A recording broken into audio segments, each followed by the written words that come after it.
welcome back to another Just 5 Mins and another ramble about AI. Whether you feel it's good, bad, inert, different, whatever it might be.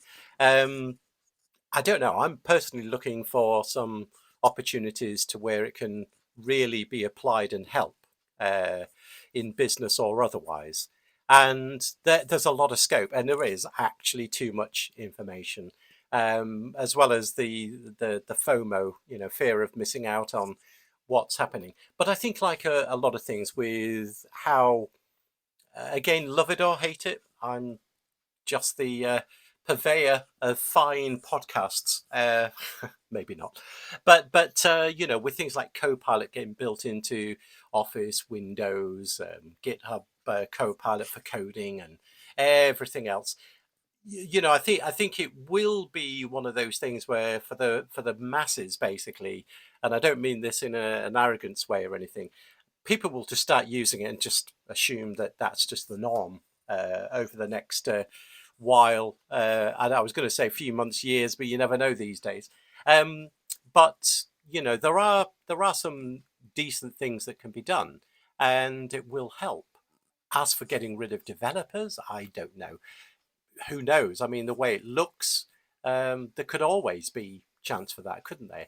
I suppose it's like when robots came around with car manufacturing and things like that. Who knows? Who knows? Progression seems to be the thing, doesn't it?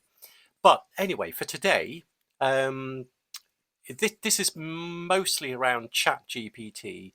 I've got another episode I'm going to do with some other AI type stuff that I've seen. I mean, there's loads of news out there. This is not even new news, it's quite old news. But what I'm talking about is plugins, basically, for ChatGPT. Bear in mind that you will need, for most of this, you do need the premium version of ChatGPT, which is about $20, I think, a month. So not that cheap, but depending on what you're going to do with this thing, isn't it? So what I've got is there's a few plugins which I think are quite interesting. I'll put some links in the show notes below. But the first one is internet access. So there's something called a link reader. That is because ChatGPT isn't necessarily right up to date, as we all know. So the link reader plugin will give you that ability to get sort of like more up to date information. It can also summarize specific URLs and assist with writing blog posts. Aha, there we go. Again, use it as you see fit. There's a few other things with travel planning with Kayak plugin.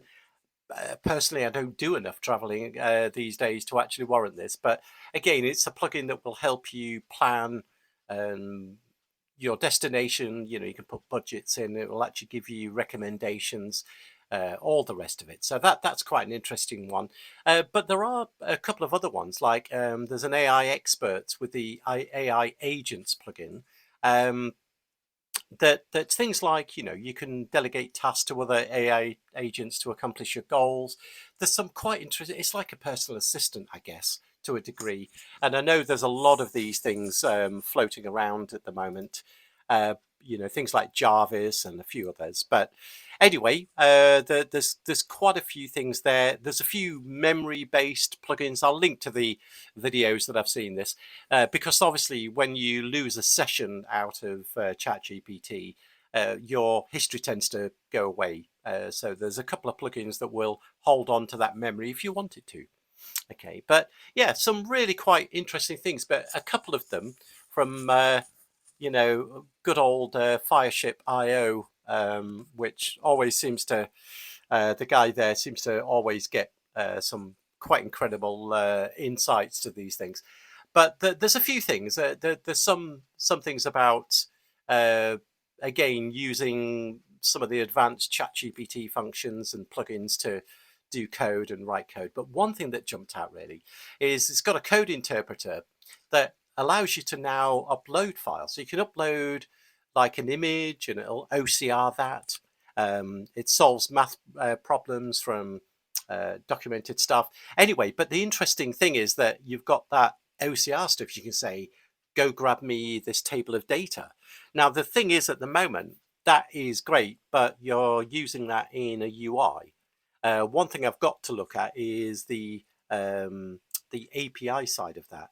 And I know on the Azure side of things, you've got things like cognitive services that I've been looking into quite a bit with OpenAI. So that you've got specialized models that are looking for things like invoicing statements or other types of form, table-based data. But the code interpreter is quite interesting. It's essentially based around mostly around Python at the moment, but it is now capable of doing things where it's generating code, testing the code, going back, reviewing the code, updating the code, writing tests. Goodness me. So there are a lot of interesting things that are going on there. But the final thing I'll leave you with, and we've gone way over 5 minutes, but anyway, is you can create a trading algorithm, or at least provide, to try to get the optimal trading strategies. I've been looking into this just to see if there is any value in this. I'm not a trader. I've done a little bit with MetaTrader in the past for someone else, actually, but I'm not a day trader for certain. But it's always been quite a curious avenue. But anyway, there's a lot of stuff going on with these sort of plugins, essentially, and some of the upgrading of ChatGPT to do these problem solving. So it's not just executing one AI request, it's actually then coming back and looking at stuff. Like I say, the OCR stuff's quite interesting.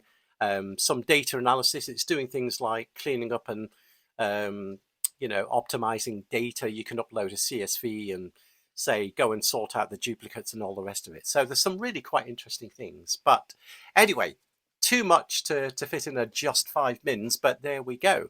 That's what I've got for this time, and the links are in the notes below, and we'll catch you on the next one.